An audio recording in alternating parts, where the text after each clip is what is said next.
બોલો નાજી શ્રી કૃષ્ણ નારાયણ ભગવાનની જય.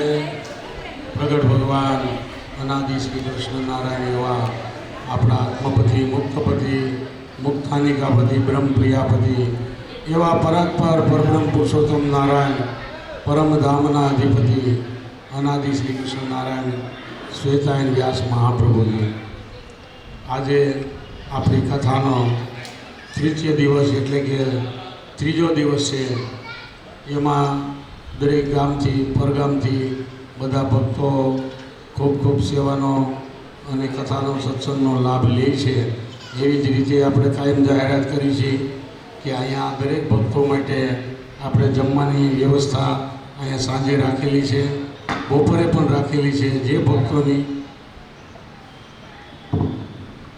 ભક્તોને પણ અહીંયા આખો દિવસ રહેવું હોય તો પણ આ ભક્તોએ વ્યવસ્થા કરી રાખી છે. તો વિના સંકોચે કાયમ બધાએ સવારે કદાચ કામ ધંધે જવું હોય તો જઈ શકે, પણ રાત્રિ ભોજન મહારાજ જેમ કહેતા કે સમૂહ ભોજન કરજો અને સમૂહ ભોજન કરજો, તો બે આ ભક્તોએ અહીંયા વ્યવસ્થા કરી છે, સમૂહ ભજનની અને સમૂહ ભોજનની. તો બને એટલો આપણે વધારે લાભ લેવાનો છે, ભોજનનો અને ભજનનો અને સત્સંગનો.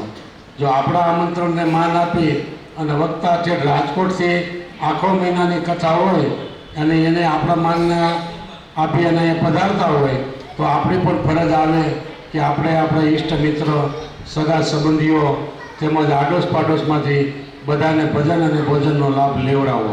આપણે ખાલી એટલું જ કરવાનું છે. કથા સત્સંગ તો વક્તાશ્રી આપણે પીરસવાના જ છે. ભગવાનને ભગવાનના ભક્તો રાજી થાય એ આપણે કરવા માટે જ આ પૃથ્વી ઉપર પધાર્યા. તો આપણે એ આપણો જન્મ છે એ સાર્થક કરી લેવો. કથા સત્સંગનો જેટલો વધારે લેવાય એટલો લાભ લેવો અને આપણા ઈષ્ટ મિત્ર બધાને સાથે લાવવા આ મંડળ તરફથી આમંત્રણ આપેલું જ છે. બીજું કે આપણે અહીંયા કાયમ 7-8 ભક્તોને સન્માન રૂપે પોતાના ખુરશીઓ પર બેસાડી અને આપણે જેને બોલાવીએ, જેના નામ બોલું એ ઝડપથી અહીંયા પોતપોતાનું સ્થાન છે એ ગ્રહણ કરે.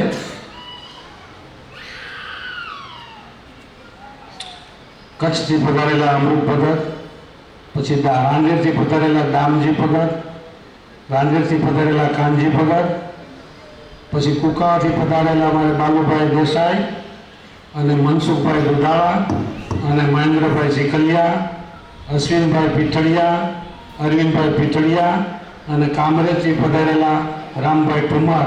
અત્રે અહીંયા બધા ભક્તો પોતપોતાનું સ્થાન અહીંયા ગ્રહણ કરે.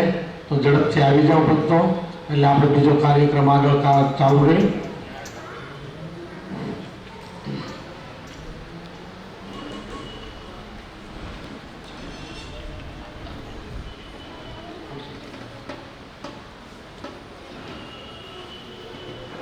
હવે 8:05 થઈ છે.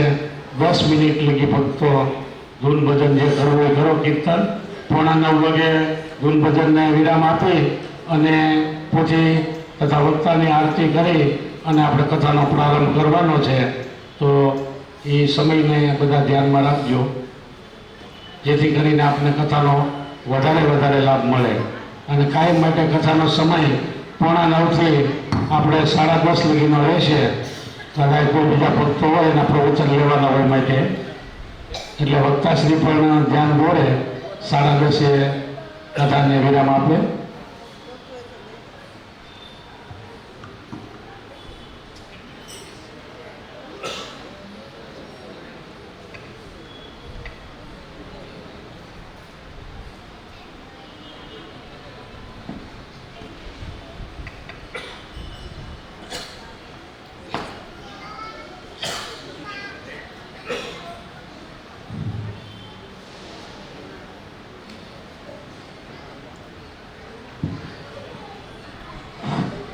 બીજો ભક્તો એક અગત્યની જાહેરાત કે અહીંયા ભક્તોએ એક દિવસની રસોઈના 5100 રૂપિયા રાખેલા છે. કથા દરમિયાન જે પ્રસાદી બધાને વેચવામાં આવે છે ભગવાનને ધરી, એના 2100 રૂપિયા રાખેલા છે. તો દરેક ભક્તો ખાસ નોંધ લે. તેમ છતાંય પણ કોઈને